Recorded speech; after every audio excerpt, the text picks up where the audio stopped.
اور جس طرح امریکہ نے، جرمنی نے، فرانس نے مل کر اسرائیل کو تبکی دی، اسلحہ دیا، $8 بلین سے زیادہ پیسے دیے، تو ان کا یہی کہنا تھا کہ آخر عالم اسلام کو کیا ہو گیا ہے. خاص کر پاکستان کے عوام کا وہ شکر گزار تھے جنہوں نے اسلام آباد میں، کراچی میں اور شہر شہر، قریہ قریہ ان کے حق میں آواز بلند کی. لیکن یہ چاہتے تھے کہ عوام کی طرح حکومت بھی آگے بڑھ کر ہمارا ساتھ دے. سراج صاحب، کیا حماس کی قیادت کو اس جو ابھی لیٹسٹ حملہ ہوا ہے اس سے پہلے اندازہ تھا کہ کیا اس کا نتیجہ نکلے گا؟ اتنی بڑی تعداد میں سیویل کیجولٹیز ہو جائیں گی اور مسلم ممالک کی طرف سے شاید زیادہ مدد نہیں مل سکے گی.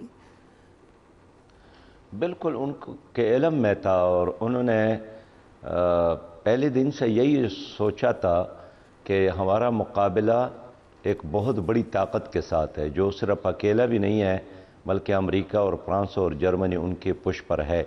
لیکن وہ یقین یہ بھی رکھتے تھے کہ مسلمان حکمران ان کا ساتھ دیں گے. اب دیکھیے، انہوں نے ہمیں خود بتایا کہ غزہ کی جو پٹی ہے، اس کے اسرائیل کی طرف انہوں نے جو حملہ کیا ہے طوفان الاقصی کی شکل میں، تو انہوں نے کسی سویلین کو ہٹ نہیں کیا، سول آبادی کو نشانہ نہیں بنایا، بلکہ وہاں 11 جگہوں پر جو ان کی فوجی قرارگاہیں اور چونیاں اور مراکز تھے، تو انہوں نے ان علاقوں پر حملہ کیا. اور ظاہر ہے وہ مظلوم ہے. خود اقوام متحدہ کے سیکرٹری جنرل نے بڑے مجمع میں کہا ہے کہ اب فلسطینیوں کے ساتھ اور چائس کیا ہے. 56 سالوں سے وہ یہ مصیبتیں برداشت کر رہے ہیں، کوئی سیاسی حل کی طرف اسرائیل آتا نہیں ہے، اور ان کے زمینوں پر قبضہ، ان کے کاروبار پر قبضہ، وہاں بے روزگاری اور وہاں دن بدن نئے نئے مشکلات. آخر وہ اور کرے تو کیا کرے سوائے اس کے کہ وہ اپنے حق اور اپنی عزت بچانے کے لیے آخری قربانی دے دے. تو میں سمجھتا ہوں کہ اس وقت ساری انسانیت ان کے ساتھ کڑی ہے کہ ہم حقوق کا احترام کرتے ہیں، لیکن گزشتہ 33 دنوں سے غزہ کے ایک چھوٹی سی آبادی پر جو 45 کلومیٹر سے زیادہ نہیں ہے، 25 لاکھ کی آبادی ہے، اس پر لوہے کی بارش ہو رہی ہے اور بارود کی آگ لگی ہے، بچے ہیں مر رہے ہیں. ایک بہت بڑا ہسپتال تھا شفا، وہ بھی آدھا جل گیا ہے، وہاں لاشیں ہی لاشیں، زخمی ہیں. ساری دنیا تماشا کر رہی ہیں. تو باقی دنیا خیر ہم چھوڑتے ہیں، وہ غیر مسلم ہے، لیکن وہ جو اسلامی دنیا ہے، وہ جو 58 ممالک ہے، وہ کیوں خاموش؟